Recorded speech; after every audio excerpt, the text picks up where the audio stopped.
Yo, what's up dear souls? Welcome to the OR Part 1 Season 5.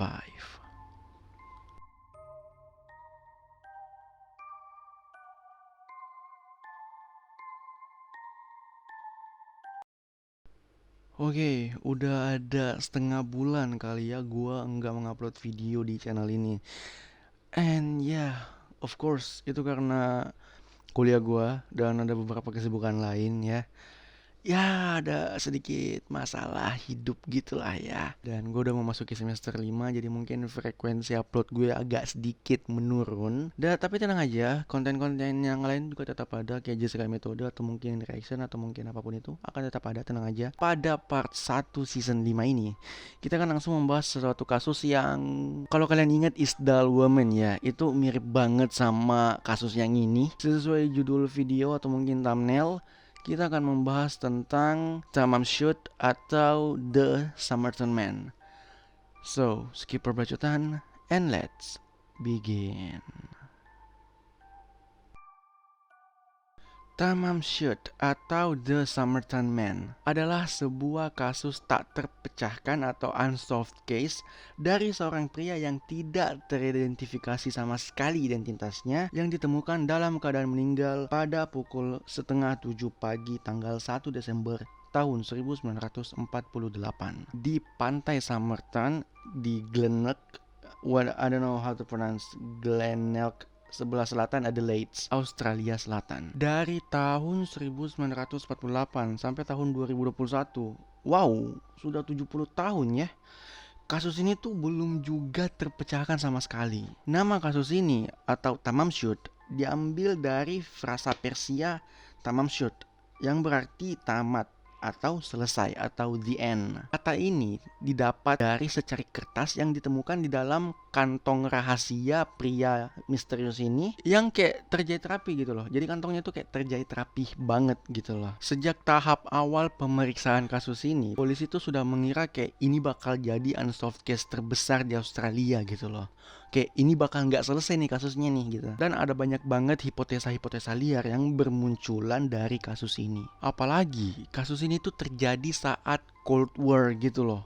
Jadi kayak makin mencekam gitu loh suasananya. Dan polisi yakin banget mayat ini tuh ada hubungannya dengan perang dingin waktu itu dari secari kertas yang ada di kantong rahasia celana pria ini. Let's take a focus on the timeline. Pada hari Selasa tanggal 30 November tahun 1948, pas jam 7 malam hari, sepasang suami istri bernama John dan istrinya datang ke Somerton Beach atau pantai Somerton dan berada di resort sekitar beberapa mil dari Adelaide Selatan. Nah, pas lagi jalan gitu, si John ini, sang suami, melihat seorang pria yang berpakaian rapih gitu. Maksudnya tuh pakaiannya pria ini tuh kayak rapih gitu loh, bukan beach outfit banget. Pakai jas, celana kain, pantofel, kayak bukan untuk ke pantai banget gitu loh outfitnya. Jarak mereka ini ada sekitaran 18 meter gitu. Dan lalu si pria Somerton ini atau pria misterius ini sempat terlihat mengangkat tangannya kayak meregangkan tangan gitu. Jadi si John ini nganggepnya mungkin pria ini lagi abis kobam gitu loh. Abis kerja capek, kobam, terus ke pantai gitu buat refreshing. Nah, lalu 30 menit kemudian, ada pasangan lain yang melihat pria ini lagi. Masih dengan posisi yang sama, tapi point of view-nya pasangan ini itu berada di atas pria ini gitu loh. Nah, mereka lihatnya orang ini kayak rapi gitu, sama dengan katanya si John, rapih banget gitu loh outfitnya. Bahkan katanya sepatu pantofelnya itu sudah dipoles. Lalu pasangan ini pun menganggap kalau pria ini tuh lagi tertidur nyenyak banget, karena dia lihatnya tuh sudah ada nyamuk banyak banget gitu loh yang berkerumun di atas muka pria ini, dan pria ini pun nggak sadar. Jadi mungkin kayak udah nyenyak banget gitu tidurnya. Jadi tuh posisinya pria ini lagi bersandar di beton pantai gitu loh. Apa ya, di bat-bat gitu. Kayak batu-batuan pantai gitu, kayak beton pantai gitu. Sampai pada keesokan harinya, John yang pertama kali melihat si pria ini kembali lagi ke pantai buat berenang. Nah, lagi-lagi si John ini melihat pria ini lagi dengan posisi yang sama tidak berubah. Akhirnya pria ini pun diperiksa gitu loh, kayak ini beneran tidur apa gimana nih. Dan ternyata pria ini tuh sudah kaku badannya, tidak ada tanda-tanda kekerasan atau apapun itu. And then 3 jam kemudian setelahnya pria ini pun dibawa ke rumah sakit. Seorang dokter bernama Barclay menyatakan kalau pria ini tuh mati sekitar jam 2 pagi dan penyebab kematiannya tuh seperti kayak gagal jantung gitu loh. Lalu si dokter ini juga menghipotesakan kalau penyebab lainnya tuh adalah keracunan. Jadi kayak ada racun yang langka gitu yang bisa langsung bekerja dengan cepat gitu. Jadi racun ini tuh ketika dikonsumsi bakal bekerja dengan cepat dan bekasnya pun bakal hilang dengan cepat. Nah, di sini gue prediksikan racunnya ini adalah racun aconite. Karena setahu gue racun aconite ini pas gue riset ya, itu memang bekerja dengan cepat dan terurai dengan cepat. Jadi kalaupun diotopsi, bekasnya tuh bakal nggak ada sama sekali, susah dilacak lah gitu. Dan memang racun aconite ini juga menyebabkan korbannya itu mengalami serangan jantung sehingga meninggal. Dan gue berhipotesa kalau mungkin aja pas si pria ini angkat tangan yang dilihat sama si John itu, mungkin dia udah kayak minta tolong gitu, udah sekarat gitu setelah mengonsumsi racun aconite ini. Setelah diperiksa lebih lanjut, didapatkanlah sebuah tiket dari Adelaide ke pantai di dalam kantong celana pria ini. Dan lalu juga didapatkan satu pack permen karet, satu korek api, satu sisir, satu bungkus rokok, masih ada 7 batang, terus ada rokok Kensitas juga. Tapi anehnya, di dalam celana pria ini gak ada dompet, gak ada KTP, gak ada cash, gak ada apapun itu sebagai tanda pengenal gitu loh. Dan yang lebih anehnya lagi, semua pakaian yang dipakai oleh pria itu, label mereknya gitu sudah dicabut-cabutin. Jadi kayak pakaiannya tuh unbranded semua gitu loh. Persis banget sama kasusnya si Isdal Women ini. Dan lalu ada satu kantong rahasia yang ditemukan yang tadi gue bilang ya, yang dijahitnya tuh rapih banget, pakai benang yang beda dari benang keseluruhan di celananya pria ini. And then yang lebih misteriusnya lagi, hasil autopsi menunjukkan gigi dan sidik jari pria ini tidak ada sama sekali di dalam database. Pure, he is a ghost. Bahkan hasil autopsi juga menunjukkan tidak ada bekas kekerasan ataupun racun. Next, pada 14 Januari tahun 1949, petugas stasiun kereta api Adelaide menemukan koper coklat misterius yang sudah tersimpan sejak 30 November tahun 1948 jam 11 pagi. Dan lagi-lagi isi koper itu semuanya labelnya udah dihilangin barang-barangnya. Jadi kayak koper itu dalamnya ada barang-barang dan barang-barang itu semuanya sudah dicabut-cabutin gitu loh, name tag-nya, mereknya. Kalau kita perhatikan ya, dari awal adanya koper itu di stasiun, itu berarti koper itu ada di stasiun 8 jam sebelum si John ini, orang pertama, melihat si pria misterius ini tuh nyender di pantai. Jadi kayak koper misterius ini tuh emang beneran punya si Somerton Man ini loh. Nah, next, 5 bulan kemudian, barulah ditemukan kantong rahasia di celana pria misterius ini. Lalu di dalam kantong itu ditemukanlah secari kertas kayak disobek gitu dari sebuah buku yang bertuliskan Tamam Shud.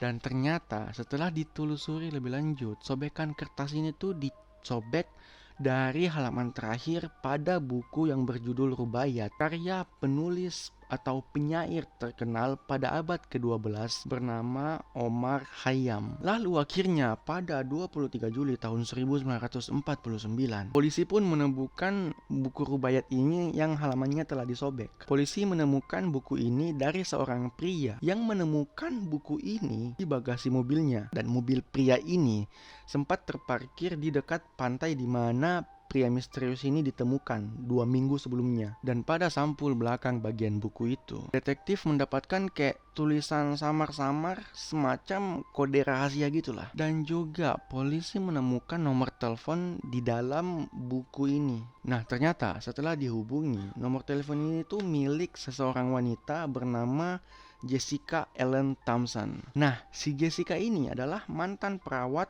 yang pernah bekerja di rumah sakit Royal North pada masa perang. Satu lagi, rumahnya Jessica ini lumayan dekat dari pantai Adelaide, pantai di mana Somerton Man ditemukan meninggal. Is that kebetulan? Kalau gue sih enggak banget. ini bukan lagi sebuah kebetulan. Next, tindak lanjut dari kepolisian memeriksa Jessica lebih lanjut, dan ternyata si Jessica mengaku bahwa dia pernah memiliki buku rubaiyat ini. Tapi bukunya si Jessica ini sudah dikasih ke seorang pria yang bernama Alfred. Awalnya polisi mengira kalau mungkin Alfred lah namanya si Samaritan Man ini, tapi ternyata bukan, dan si Alfred ini masih hidup orangnya. Dan lalu untuk penelitian lebih lanjut, akhirnya polisi pun membuat semacam patung Gibsonnya si Samaritan Man ini. Jadi kayak dibuat patungnya gitu loh, patung mukanya. Karena kan nggak mungkin kalau jasad aslinya dipakai mulu buat penyelidikan, karena harus dikubur juga kan. Nah, setelah patungnya si Samaritan Man ini jadi, dibawalah Jessica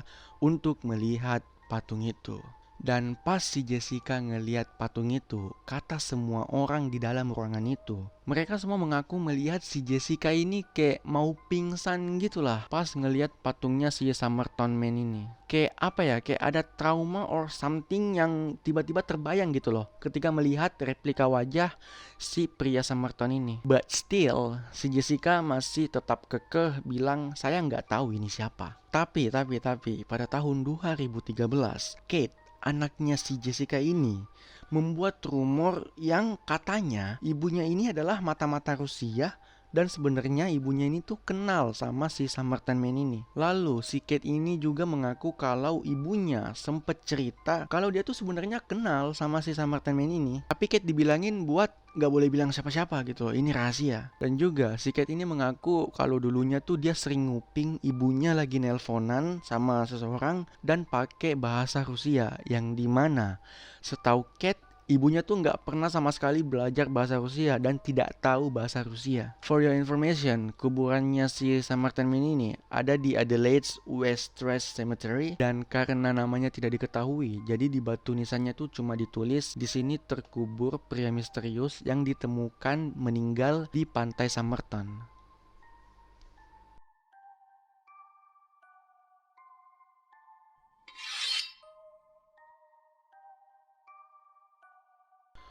Oke, Barnard Time. Hipotesa pertama yang paling banyak dipikirkan oleh orang-orang adalah pria ini adalah mata-mata. Karena berdasarkan dari semua barang yang dia pakai, yang labelnya itu udah dihilangin, terus di dompetnya juga nggak ada KTP-nya, mayatnya juga nggak ada orang yang kenal sama sekali, kayak nggak ada keluarga yang atau orang yang mengklaim kalau ini keluarga saya gitu loh. Bahkan gak ada database tentang pria ini gitu. Dokter kan sempat punya hipotesa kalau Samaritan Man ini mati karena keracunan.